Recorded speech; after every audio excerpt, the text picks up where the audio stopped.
Hello बच्चों। आज हम फिर उपस्थित हुए हैं आपके सामने संस्कृत व्याकरण की एक नई क्लास लेकर। आज की अपनी इस क्लास में बच्चों हम लोग पढ़ेंगे विलोम शब्द। इससे पहले की क्लास में बच्चों हमने विलोम शब्द की परिभाषा के साथ कुछ विलोम शब्दों को पढ़ा था। आज हम लोग उसी के आगे कंटिन्यू करेंगे और अपनी इस क्लास में कुछ अन्य विलोम शब्दों को जानेंगे। तो आइए आज की क्लास शुरू करते हैं। तो आपके सामने ब्लैक बोर्ड पे विलोम शब्द आ चुके हैं जो हम लोग आज इस क्लास में पढ़ने वाले हैं। तो आइए शुरू करते हैं। हमारा पहला विलोम शब्द है अग्र। एक देखिए, इसमें दो कॉलम है, एक तरफ शब्द लिखे हुए हैं, दूसरी तरफ उसका विलोम यानी कि उसका उल्टा लिखा हुआ है। आप लोग जानते हैं कि विलोम वो शब्द होते हैं जो लिखे हुए शब्द के उल्टा होते हैं। जो कहे गए शब्द है उसका जो उल्टा होता है वो उसका विलोम होता है। तो हमारा पहला शब्द है अग्र। अग्र का अर्थ होता है जो आगे, आगे की ओर है जो। तो इसका उल्टा क्या होगा? पश्चात। पश्चात का मतलब पीछे, जो पीछे या बाद में। ठीक है। दूसरा शब्द है अपकर्ष। अपकर्ष का उल्टा उत्कर्ष, और उत्कर्ष का उल्टा अपकर्ष। अपकर्ष का मतलब होता है बच्चों अवनति, मतलब किसी चीज़ में गिरावट आना, उतार जिसको कहते हैं ना, किसी चीज़ में गिरावट आ जाना, उसकी कमी आना, अवनति होना, किसी चीज़ का पीछे जाना, वो अपकर्ष होता है। और ये उसका उल्टा क्या होगा? उत्कर्ष, उन्नति, यानी कि आगे की ओर जाना, आगे की ओर बढ़ना उत्कर्ष होता है। किसी की मान प्रतिष्ठा में वृद्धि हो वो उत्कर्ष है, और उसमें कमी हो या अवनति हो तो अपकर्ष है। ठीक है। अगला शब्द है हमारा अवांग मुख। अवांग मुख का उल्टा होगा बच्चों उन्मुख। उन्मुख। अवांग मुख होता है जो मतलब किसी चीज में भाग नहीं लेना चाहता हो या हतोत्साहित या उससे विमुख हो, पीछे हो।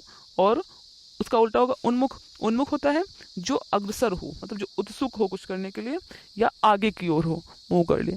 जैसे कि कोई किसी चीज़ में इंटरेस्टेड होता है तो वो उसकी तरफ आगे बढ़ता है, लेकिन नहीं होता है तो मुंह घुमा देता है ना, पीठ दिखा देता है। वैसे ही उन्मुख मतलब जिसका मुंह आगे की ओर हो या जो उत्सुक हो, और उसका विपरीत अवांग मुख यानी कि जो पीछे की ओर।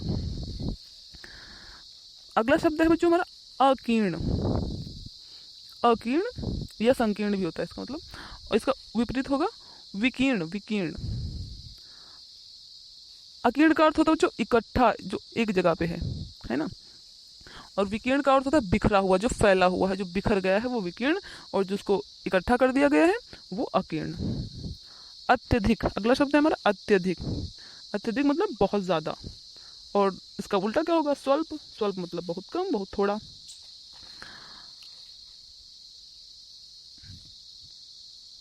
अगला शब्द है बच्चों हमारा अधित्यका। अधित्यका का अर्थ होता है पर्वत या पहाड़ के ऊपर की जो भूमि होती है उसको अधित्यका कहते हैं।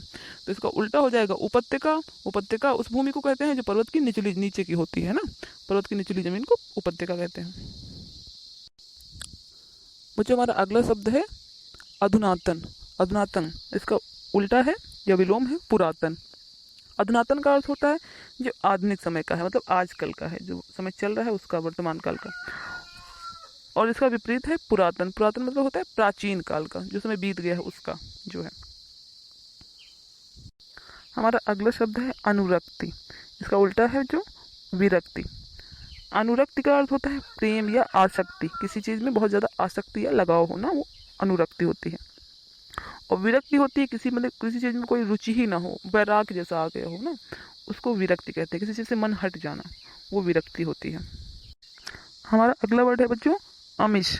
अमिष इसका उल्टा होगा निरामिष। निरामिष।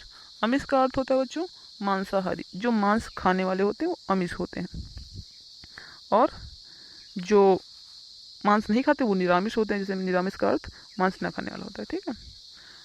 अगला शब्द है बच्चों हमारा आवाहन। आवाहन का अर्थ होता है पुकारना, किसी को बुलाना या किसी का आह्वान करना, कहते नहीं आह्वान करना, किसी को आमंत्रित करना। इसका उल्टा क्या होगा? विसर्जन। विसर्जन का अर्थ होता है जो त्याग देना, किसी चीज को विसर्जित कर देना, किसी चीज का दान कर देना या त्याग देना। जैसे देखो गणेश चतुर्थी वगैरह के उत्सव में, दुर्गा पूजा में मूर्ति विसर्जन होता है ना, तो विसर्जित मूर्ति को बहा देते हैं, तो उसको विसर्जित कर त्याग देते हैं। अगला वर्ड है बच्चों हमारा अनुपस्थित। अनुपस्थित, अनुपस्थित का उल्टा क्या होगा? उपस्थित। अनुपस्थित मतलब जो उपस्थित नहीं हुआ है वो अनुपस्थित, जो नहीं आया है, जो प्रेजेंट नहीं है। और उपस्थित जो प्रेजेंट है, जो वहाँ पे उपस्थित है। अगला वर्ड है बच्चों हमारा अकर्मण्य। अकर्मण्य और उसका उल्टा या विलोम है कर्मण्य। अकर्मण्य होता है बच्चा जो काम नहीं करना चाहते हैं, आलसी, अकर्मण्य होता है। और कर्मण्य जो कर्मशील होता है उसको कर्मण्य कहते हैं, जो काम करना चाहता है। हमारा अगला शब्द है बच्चों अपकीर्ति, और इसका विलोम है कीर्ति। अपकीर्ति का अर्थ होता है बच्चों किसी की निंदा या किसी के बारे में दुष्प्रचार मतलब, और कीर्ति का अर्थ होता है किसी की बड़ाई या प्रसिद्धि, ख्याति, किसी का यश फैलना। और किसी के की निंदा का प्रचार उसकी अपकीर्ति होती है, उसकी बुराई उसकी अपकीर्ति होती है, और कीर्ति उसकी प्रसिद्धि होती है। ठीक है। और हमारा अगला शब्द है अभ्यंतर। इसका विलोम है बाह्य। अभ्यंतर का अर्थ होता है बच्चों आंतरिक, जो अंदर का है। ठीक है। बाह्य मतलब बाहरी, जो बाहर का है। अगला शब्द है हमारा अनिवार्य। अनिवार्य मतलब जो करना आवश्यक है वो अनिवार्य है। ठीक है। उसके लिए कोई विकल्प नहीं है, ये करना ही है, वो अनिवार्य। और उसका विपरीत है वैकल्पिक। वैकल्पिक मतलब इसमें आपके पास विकल्प है, या आप ये नहीं वो नहीं कुछ और कर सकते हैं, या फिर आप उसको नहीं करने का भी विकल्प होता है आपके पास, या कुछ और उसकी जगह पे करने का भी विकल्प होता है, तो वो वैकल्पिक, यानी कि यहाँ पे विकल्प है। ठीक है।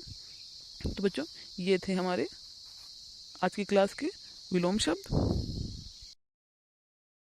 बच्चों आप लोग इन विलोम शब्दों को अपनी नोटबुक में नोट कर लीजिएगा और इन्हें याद करिएगा। अगर इससे रिलेटेड कोई डाउट है तो आप लोग कमेंट बॉक्स में कमेंट करके पूछ लीजिएगा। ठीक है।